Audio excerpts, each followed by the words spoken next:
You can wait outside." Those words stayed in the big conference hall as everyone slowly turned their heads and looked at me. I could feel their eyes on me. My fingers tightened around the presentation folder in my hands. Inside that folder was 6 months of research and hard work. It was work that had saved the company millions of dollars. "Excuse me," I asked quietly. My voice was soft and almost disappeared under the sound of people talking and laughing. Glasses were clinking as people enjoyed their drinks. Varel, the marketing director, looked at me and waved her hand like I didn't matter. "We are already full for the ceremony," she said with a careless tone. "You understand, right?" I slowly looked around the large room. It was a beautiful hall with soft lights and big round tables. Every table was covered with cream-colored cloth. My co-workers were sitting comfortably, talking and smiling. Plates of food and glasses of champagne were on the tables. Everyone from my department had a seat. Even Nissa was sitting there. Nissa had only been working in the company for 3 weeks as an intern. She was the same intern who had presented my supply chain program as if it was her own idea during last month's board meeting. "Why would we waste a seat on you?" Varel added with a thin and mean smile. "You're just an analyst." At that moment something inside me became very clear. All the memories came rushing into my mind. The promotions I never received. The ideas that were taken from me. The long nights I spent working while others slept. My eyes slowly moved to the large projection screen in the room. On the screen were the words Innovation Excellence Award. That award should have had my name on it. But it didn't. "I see," I said calmly. I slowly opened my laptop. Then I looked at them and said one simple sentence. "Check your email." Only a few seconds passed. Then suddenly phones started making notification sounds all over the room. Ping, ping, ping. People looked down at their phones and laptops. Confused whispers began to spread across the hall. Faces changed from smiles to shock. While everyone was reading the email I had just sent, I calmly closed my laptop. Then I turned around and walked toward the door. Behind me I could hear worried voices starting to rise. "Wait, Kaelis. What is this? What did she send?" But I did not stop. I stepped outside the hall and quietly closed the door behind me. Before I continue telling you what happened next, imagine yourself in that situation. Imagine working hard for many years. Imagine putting your heart and mind into your work. Then imagine someone else standing in front of everyone and taking credit for what you created. Imagine people ignoring you, underestimating you, and treating you like you are not important. If you have ever felt that way, then you will understand why what I did next changed everything. Stay with me for this story, because this revenge was not quick. It took 3 long years to prepare, and the ending will show you something important. Patience is not only a good quality. Sometimes patience can become a very powerful weapon. My name is Kaelis Vonn. Until that day, I worked as the senior data analyst at one of the fastest-growing logistics companies in the country. I have something people often call a photographic memory. That means I can remember details very clearly. I am also very good at finding patterns inside messy data. When numbers look confusing to other people, I can usually see the hidden meaning inside them. These skills made me very good at my job, but they also made me very bad at something else. Office politics. I am the kind of person who believes in speaking honestly. I believe that solving problems is more important than receiving praise. I am the kind of person who stays late at work because I want to finish the job properly. For a long time I believed that if you work hard and do good work, people will notice. But I was wrong. I grew up in a small and quiet town. My father worked as the manager of the local library. My mother was a mathematics teacher at the town school. They always taught me an important lesson. They said that if you work hard and do the right thing, success will follow you. They believed that talent and effort always rise to the top. But life in the real world does not always work that way. When I joined the logistics company after finishing my 2 master's degrees, I was full of hope. I believed I had found the perfect workplace. The company proudly talked about innovation, creativity, and smart solutions. They said they wanted employees who could think differently and solve difficult problems. My first year there felt like a dream. I created an inventory tracking system that reduced mistakes by 37%. The system helped warehouses track goods more accurately and avoid expensive errors. Then I built predictive models that helped clients choose faster shipping routes. My models studied patterns in weather, port traffic, and transportation delays. Because of that, many clients were able to deliver products faster than before. I also discovered a dangerous problem inside the company's main software. If the problem had not been fixed, the company could have lost its biggest client. Each time I discovered something useful, I followed company rules. I prepared reports and shared my ideas through the official channels. Everything seemed good at first. But things began to change during my second year. That was when a new department head joined the company. His name was Lucien. Lucien arrived with a strong reputation. People said he was very good at turning weak departments into successful ones. But there was something people did not mention. Lucien had a very special method for success. He liked to take credit for his team's achievements. And when something failed, he made sure someone else was blamed. The first time it happened to me, I thought it was just a misunderstanding. I had created an algorithm that could predict shipping delays. The program studied weather reports and port congestion. It could warn clients early if their shipments might be late. I showed the program to Lucien during a private meeting. He seemed impressed. 2 weeks later, I attended a leadership meeting. During the meeting, Lucien presented the exact same program. But he talked about it as if he had created it himself. My name was never mentioned. After the meeting, I walked up to him. "Great work on the predictive model," I said politely. I thought maybe he had simply forgotten to mention me. Lucien looked at me with a blank expression. "The main idea was mine," he said. "You only helped with some numbers." For a moment I could not speak. The entire project had been my idea from the beginning. But I was still a fairly new employee.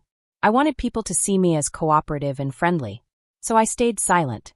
That silence became my first big mistake. During the next several months, the same situation happened again and again. I would discover a problem. I would work hard to create a solution. Then I would share my work with Lucien. Soon after that, he would present the solution to senior leaders. And each time, he acted like the idea was his. Finally, I decided to speak with the Human Resources Department. The HR manager's name was Ilis. I hoped she would help me. But her response made my heart feel cold. "Do you have proof that these ideas belong only to you?" she asked. She did not even look up from her computer. "I have the original files," I explained. "They show the dates when I created everything." She asked another question. "Did you create those files during work hours and use company equipment?" "Yes," I answered honestly. "Then the ideas belong to the company," she said calmly. "Not to you personally." She continued typing while speaking. "Lucien is your supervisor. When he presents the department's work to leadership, he is following the correct chain of command."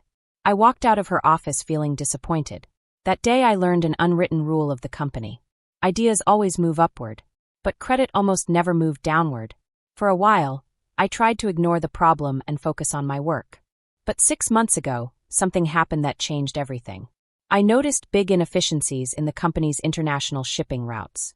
Ships were taking longer paths and wasting fuel and time. I started studying the problem during my weekends. Slowly, I created a new logistics framework. It was a complete system that could change how our company handled global shipping.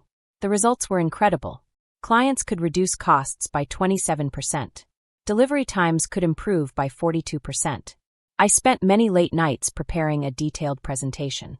The quarterly strategy meeting was coming soon, and I wanted everything to be perfect. But when I arrived at the meeting room, Lucien stopped me at the door.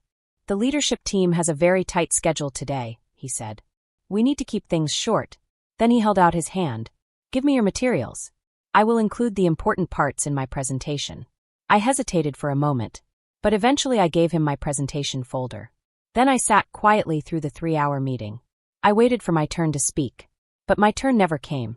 Lucien mentioned my project for only 2 minutes. He skipped most of the important ideas.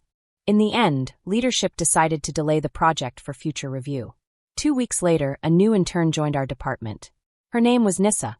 She had studied at a famous Ivy League university. But more importantly, she was the niece of the company's CEO. Suddenly, Nissa was invited to meetings where I was not allowed to go.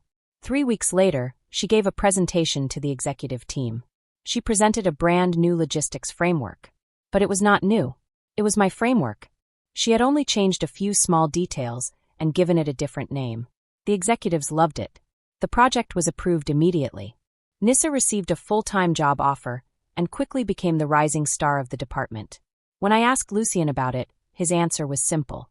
"Nissa version matched the priorities of senior leadership," he said. "This is business."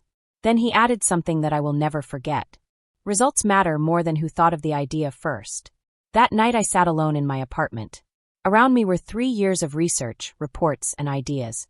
Work that had made millions of dollars for the company. But my own salary had barely changed. My career has not moved forward. At that moment, something inside me changed forever. If results mattered more than people, then I would show them the true cost of that thinking. I started working on a new project. But this time I followed different rules. I never talked about the project at the office. I never used company computers. And I never worked on it during business hours. I improved my original logistics system. I found its weaknesses and fixed them. Soon my new version became far stronger and smarter. Compared to it, the version the company stole would look old and simple. But that was only the beginning. I also started collecting evidence. I recorded every time someone had taken credit for my work. I saved files with dates and records. I even spoke with co-workers who had seen what was happening. Then I began meeting former employees who had left the company. We met for coffee and shared our stories. And that was when I discovered the truth. I was not alone. I stood at the entrance of the big conference hall and watched people walk inside. Everyone was dressed nicely and looked excited for the ceremony. One by one, my coworkers walked past me and found their seats. Some were laughing and talking with their friends. Others were checking their phones or reading the program for the event. I noticed Lucien helping Nissa find a special seat close to the big table where the top bosses would sit. That was the most important place in the room. Only the most important people were allowed to sit there. Nissa looked very proud as she sat down. Then I saw Varel, the marketing director. She had always acted like people from the operations team were not very important. She was standing near the front and checking the seating list. When she looked up and saw me standing near the door, her face first showed surprise. Then her expression quickly changed to irritation. She walked toward me and said something in a cold voice. "You can wait outside." Her words were simple, but they felt very hurtful. I stood there quietly and looked at her. Nissa saw what happened and gave me a small smirk, like she was enjoying the moment. As I stood there, many memories from the past 3 years came rushing back into my mind. I remembered all the times my ideas had been ignored. I remembered the times someone else had taken credit for my work. I remembered being passed over for promotions while others moved ahead using my ideas. At that moment, everything became very clear to me. I knew exactly what I had already done. A few minutes earlier, I had sent an important email. Inside that email were many documents. There was my resignation letter. There were also resignation letters from other members of my team. There were notices telling some clients that their accounts would be transferred. There were documents showing patent applications for technology one had created. And there was also a press release that was set to be sent to the media the next morning. When I pressed the send button on that email, I felt something strange but wonderful. I felt lighter. It was like a heavy weight that had been sitting on my shoulders for years had finally been lifted away. Soon after that, notification sounds began ringing all over the room. Phones buzzed and chimed as people started receiving the email. Some people looked confused. Others looked shocked as they read the message. But I did not stay to watch their reactions. I quietly turned around and walked away from the hall. I did not look back. By the time I reached the parking garage, my phone started ringing loudly. I looked down and saw the name of the CEO flashing on the screen. I declined the call. A moment later, Lucien called. Then Kaelis from the HR department called. My phone kept ringing again and again, but I ignored all of them. As I walked toward my car, my phone kept vibrating in my pocket. When I finally checked it, I saw 7 missed calls from the CEO and 3 missed calls from Lucien. There were also many text messages waiting for me. The messages started sounding more worried and desperate. One message from Varel caught my attention. It said, "Whatever they are offering you, we will give you double. Come back inside right now." When I read that message, I knew something important. They had finally read the email. The email included clear documents proving that the algorithm everyone at the company was celebrating was actually created by me. It also showed that the version Nissa had presented was only a small and incomplete copy of my full work.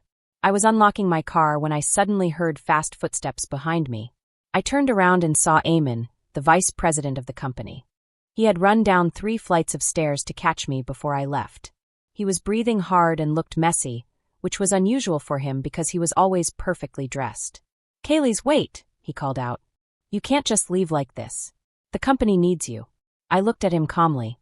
"That's interesting," I said quietly. 1 hour ago, I wasn't even important enough to have a seat inside the ceremony. "That was just a misunderstanding," he said quickly while fixing his tie. "It was a simple clerical error." I shook my head slightly. Was it also a clerical error when my name was removed from the quarterly reports? I asked. Or when Nissa presented my work like it was her own idea? Or when I was passed over for promotion 3 times while other people moved ahead using the ideas I created? Eamon's face became serious. Business can be complicated, he said. Sometimes individual work becomes part of bigger company projects. Yes, I replied calmly. I have noticed that. I've noticed whose work gets hidden and whose work gets celebrated. But it doesn't matter anymore, I added. It's no longer my problem. Eamon tried another argument. The clients you contacted are under exclusive contracts, he said. They cannot just move their business to your new startup. I smiled for the first time that day. You might want to read those contracts more carefully, I said. The contracts stop them from working with your direct competitors. But my system uses a completely different method. It's something I built on my own time. It creates a whole new category. Your own legal team looked at this idea 6 months ago and decided it wasn't worth pursuing. Eamon's face suddenly turned pale. What do you want? He asked quickly. A promotion? Company shares? A higher salary? Just tell us. I thought about his question for a moment. What I wanted, I said slowly, was recognition for my work. I wanted respect for my contributions. I wanted a seat at the table that I helped build. Then I opened my car door. But now you've shown me something more important, I continued. I don't need your table. I can build my own. I got into my car and drove away. In the rearview mirror, I saw more company executives running into the parking garage. Their awards ceremony had been completely forgotten. My phone was still buzzing again, and again with calls and messages. I pulled my car to the side of the road for a moment, so I could silence the notifications. Before I turned them off, I saw a message from Kaelis. It's done, the message said. We're all out. Meet us at the new office. The new office was inside an old industrial building that I had quietly rented 3 weeks earlier using a different company name. When I arrived there, my team was already waiting. Kaelis was there. Soren was there. And 5 other coworkers had also joined us. Each of them had experienced the same unfair treatment at our old company. All of them had sent their resignation letters at the same time as mine. Together, we had created a sudden wave of employees leaving the company all at once. Losing so many talented people at the same time would make it very difficult for the company to recover quickly. Did they try to stop you? Tavira asked. She was our operations specialist who had helped bring in some of the company's most profitable clients, yet she was often ignored. Eamon chased me all the way to the parking garage, I said. He offered me anything I wanted to come back. Soren laughed and handed me a cup of coffee from the machine we had installed the previous weekend. That must have felt pretty good, he said. Not as good as this will, I replied with a smile. I opened my laptop and showed them a message from our first major client. The client had agreed to move their business to our new company. Not only that, they had also introduced us to 2 other companies that were interested in working with us because they liked our new ideas.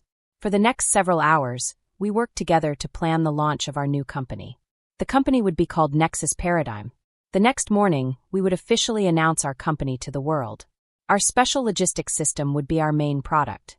The patents I had filed would protect our ideas, and the client agreements we already had would give us the money we needed to start growing. Later that evening, my phone rang again. This time it was a number I didn't recognize. I almost ignored it, but Kaelis looked at the screen and spoke softly.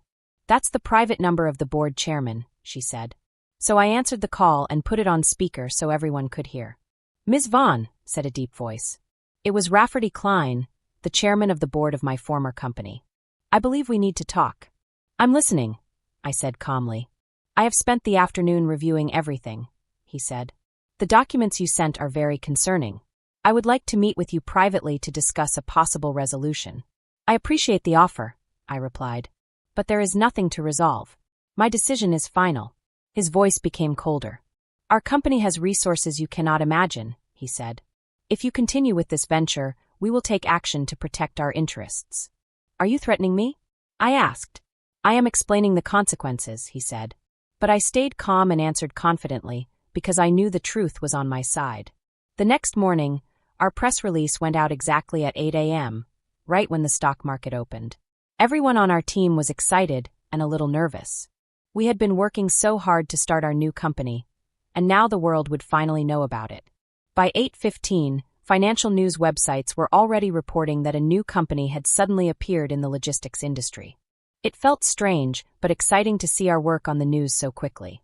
By 9 a.m., they were also reporting that my old company's stock price had started to fall. I didn't feel happy or mean-spirited about it. I just felt that maybe now people would start paying attention to the real work being done. At 9:30, we all gathered around a big screen in our office to watch my former CEO give an emergency press conference. He usually looked very confident, like nothing could bother him, but this time he looked nervous. He tried to calm everyone and told investors that only a few employees had left, and that it would not affect the company's work. He smiled, but it was a forced smile, and I could see that he didn't really believe his own words. But the market didn't agree with him. While he spoke for 17 minutes, the company's stock dropped another 7%. It was a strange feeling. I didn't feel proud that his stock was falling. I just felt that finally, the world was seeing the truth. During the speech, he also announced that Lucien would be leaving the company to look for other opportunities. When I heard this, I felt a little sad, but mostly I felt calm. I realized that my old company would keep blaming people instead of fixing the problems inside the workplace. That had not changed and probably never would.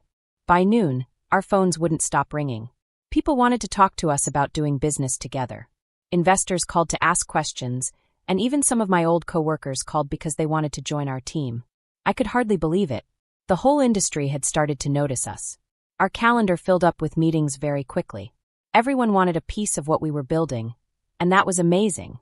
My old company never understood something important. Real innovation, real, smart, new ideas, does not come from job titles or being important in the company. It comes from people who have good ideas and feel that their ideas matter. People who feel safe to share their thoughts and creativity can do amazing things. 1 week after our launch, we were preparing for a big meeting with our largest new client. Just as I was finishing some notes, I received an email from Nissa. The subject line said, "Simply, I didn't know." Her message was short and simple. She explained that she had been told our project was a collaborative team effort, and that my small contributions had already been recognized and compensated. She said she had never meant to take credit for my work, and that she was sorry. I started to type a reply, trying to explain my feelings, but then I stopped. Maybe her apology was honest. But it didn't change anything. She was only a small part of the problem, not the real cause. I closed the email and focused on preparing for the client meeting. I didn't need her apology. I had bigger things to think about. 3 months after our launch, Nexus Paradigm had signed contracts with 27 clients. 3 of these were among the biggest shipping companies in the country. I felt proud, but I also felt calm and focused. We had built something real, and the world was noticing. Our new way of improving logistics helped our clients save money, on average by 31%. That was even better than I had first expected. Our team had also grown. We started with 8 employees, but soon we had 23. We were very careful about who we added to the team. We wanted people who were not just skilled, but also honest and respectful. People who valued working together and respecting everyone's ideas. That was very important to me. The real moment of victory came 6 months after the award ceremony that had changed everything. My old company announced big changes in how they ran the business. Industry experts said it looked like they were desperate to stay competitive. Their stock price had fallen 43% since our company started, and there were even rumors that another company might buy them. One day, I was reviewing our quarterly results when my assistant told me that Eamon, the former vice president from my old company, was in the reception area. He wanted to meet me. Did he make an appointment? I asked. No, my assistant said. But he says it's important. I thought for a moment. I could have sent him away, but I was curious. I wanted to know why he was here. When Eamon walked into my office, he looked very different from the confident executive I remembered. Now he looked tired, like he had not slept well for many weeks.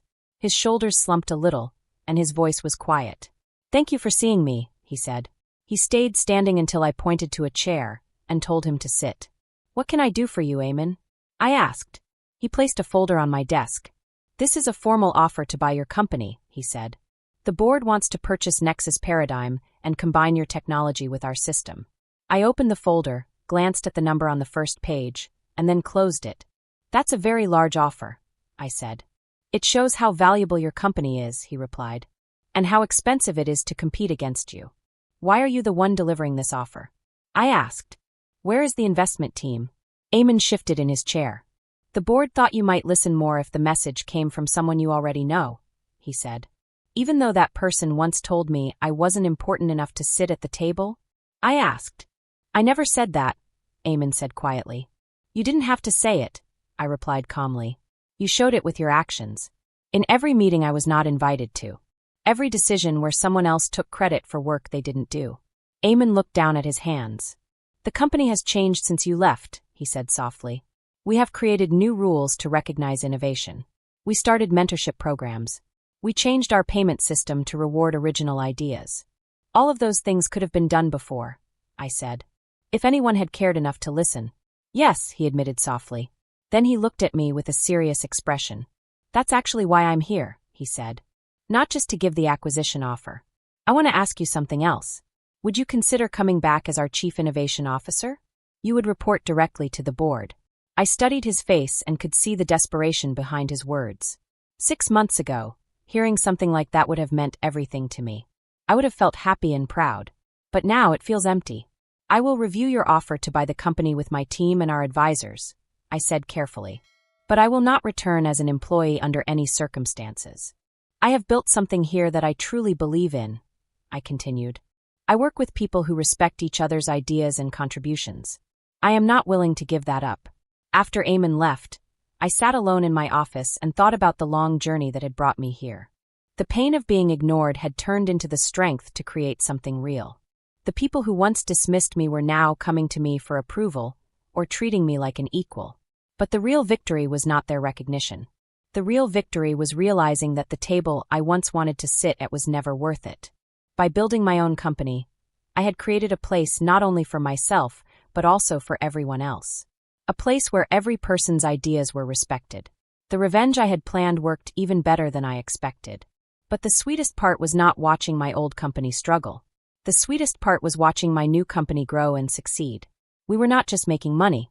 We were building a workplace where people felt safe sharing their ideas, where creativity could grow, where every employee could feel proud of their work.